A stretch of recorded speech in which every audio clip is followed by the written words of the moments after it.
yoga intro ဒီခက်နေပြောပြမယ်နော် original က key F ဒါပေမဲ့စာချစ်ကပို1မှာညက်ပြီးတော့ key E position နဲ့တီးထားတယ်နော်အဲဆိုရင် E ပေါ့ဒီကနေစမယ်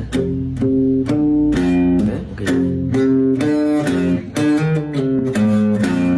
အဲ့လိုဖြစ်မယ်နော်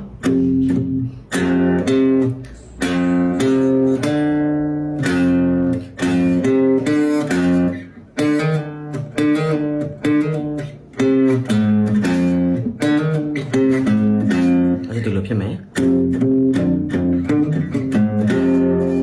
နောက်ပြီး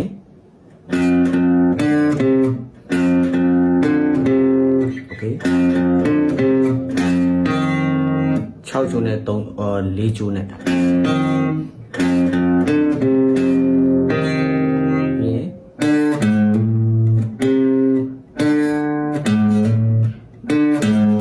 ဒီဖက်နဲ့ပဲတီးမယ်နော်ဟာမတော့ရမယ်နော်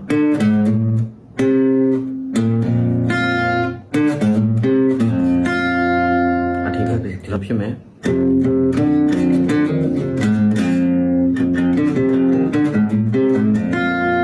โอเคပြီးရင် C နဲ့ D နဲ့ဘယ်လိုတီးမလဲဆိုရင်အစင်လိုက်ပဲဆွဲချပါရုံပဲဒီ C ရဲ့ဒိုကနေ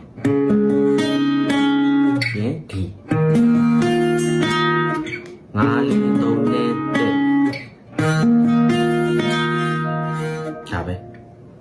အဲ့လောက်ပဲ3ခေါက်တီးရပေါ့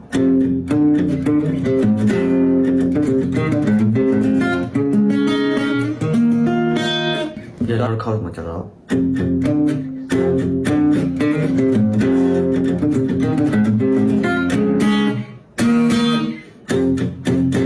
ပြီးစားဆိုပြီးပေါ့နော်ကဲဖြည်းဖြည်းလေးလိုက်တီးကြည့်လိုက်တော့